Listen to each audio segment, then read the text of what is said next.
Praeitame video siūlau pažiūrėti. Kalbėjau apie pokyčius, įpročius ir aiškumą. Kitaip sakant, padedu žmonėm pasiekti pokytį, formuojant naujus įpročius, kai pasidaro aišku, kur tikroji problema. Dabar turbūt svarbu aptarti, kam negaliu padėti, nes raktinis žodis yra padėti. Negaliu padėti žmonėms, kurie neturi tam tikro lygio sąmoningumo. Kai reiškia, jų sąmonė neapdoroja tam tikro suvokimo arba neturi tam tikrų minčių. Pavyzdžiui, žmonės, kurie viliasi, tikėsi, kad aš užsiimsiu kažkokią ezoterinę praktiką. Na, pavyzdžiui, dirbsiu su biolaukais, taro kortom, astrologija, numerologija. Tai su šituo padėti negaliu. Nekritikuoju, nesu prieš, bet tai ne mano sritis, su tuo negaliu. Kai žmonės tikisi, kad padarysiu visą darbą už juos, jie tiesiog ateis, pasėdės, paklausys. Kaip juokauju, ateis Miglė, o išeis Kamilė. Identiteto nekeičiu. Stebuklingos lazdelės neturiu. Nes ir nenorėčiau, kad vėliau šeimos nariai įpykę su šakėm stovėtų prie mano kabineto. Atrodo, kodėl jie būtų įpykę. Įsivaizduokit. Kamilė turi vienokį gyvenimą, šeimą, draugus, artimuosius. Ir staiga jį pasikeičia į Miglę.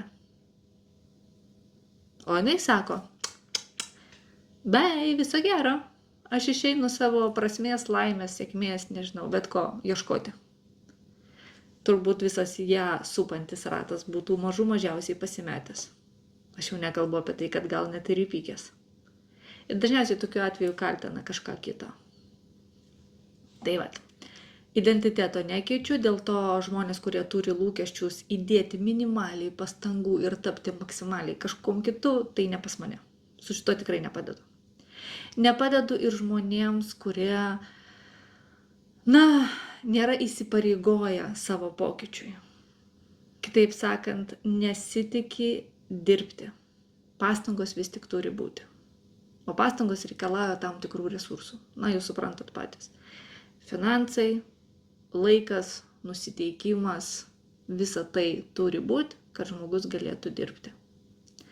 Taip pat nedirbu su žmonėmis, kurie nemato problemos arba nemato jos taip, kaip galbūt mato aplinkiniai. Kaip tai atrodo? Elementarus pavyzdys, kai problema yra, tarkim, sutuoktiniui. Ką tai reiškia? Kai moteris užrašo vyrą pokyčiui, nes jai reikia, kad jis pasikeistų. Jis tai keistis tai nenori, jam viskas dar gerai. Arba jo problema dar nėra tokia didelė, tokia skaudi, tiek svorio turinti, kad jisai keistusi. Kitas variantas būna, kai pokyčio nori tik dėl to, kad dabar žiauriai ant bangos trendi keistis. Keistis vardan pokyčio. Noriu pasikeisti, ką keisti, nežinau, turbūt reiktų viską, kaip keisti, kuo greičiau, kuo efektyviau, kuo per trumpesnį laiką, man nieko nedarant. Tai tokiems irgi negaliu padėti. Kai keičiasi, dar kokia čia kategorija yra žmonių, kuriems tiesiog negalėčiau padėti, yra turbūt, kur nenori paleisti. Čia yra toks, aišku, triki, toks, kaip sakant, sudėtinga dalis, bet kai žmonės nori laikytis, pavadinkim, įsikibę lagaminėlio, kurį nešasi per gyvenimą, atidaro tą lagaminėlį, pasižiūrim, kas ten yra, ko, sakykim, nebereik, bet žmonės laikosi įsikibę, nes kaip čia taip? Aš nebegausiu tų naudų, kurias gaudavau su tuo lagaminėlio turiniu, net jeigu ten yra ir destruktyvių, pasenusių, nereikalingų, netinkamų dalykų. Aš nenoriu atlaisvinti vietos lagaminėlėje naujiems dalykams. Tai lagaminėlis nėra juodoji skylė, nėra guminis, ten neprikrausi iki begalybės, kai kada tikrai, netgi dažniausiai reikia išmesti senus dalykus, kad būtų vietos naujiems. Tai žmonės, kurie nėra pasirengę, nenori paleisti, na, dėja, dažniausiai irgi padėti negali.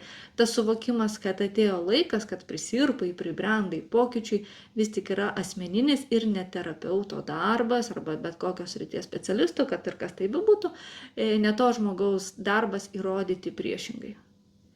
Tai aš neužsiemu užkalbėjimų, užbūrimų, užvaražymų, kas čia dar, perprogramimų, kur va, tiesiog ateini, atsisėdi, puf, nebėra tavo problemų ir tu kaip gazelė iššuoliuoji iš kabineto, tarsi naujas žmogus. Aš dirbu pragmatiškai, mano darbas yra susijęs su pagalba žmonėm, bet toj pagalbai žmogus irgi turi aktyviai dalyvauti. Tai jeigu tu manai, kad turi pakankamą sąmoningumą, kad esi pasiruošęs, pasirengęs pokyčiams, paskirsi tam savo vidinių ir galbūt išorinių resursų ir nori pokyčio jau dabar, tai mielai galiu tau pagelbėti. Visais kitais atvejais mūsų bendradarbiavimui turbūt dar neatėjo laikas.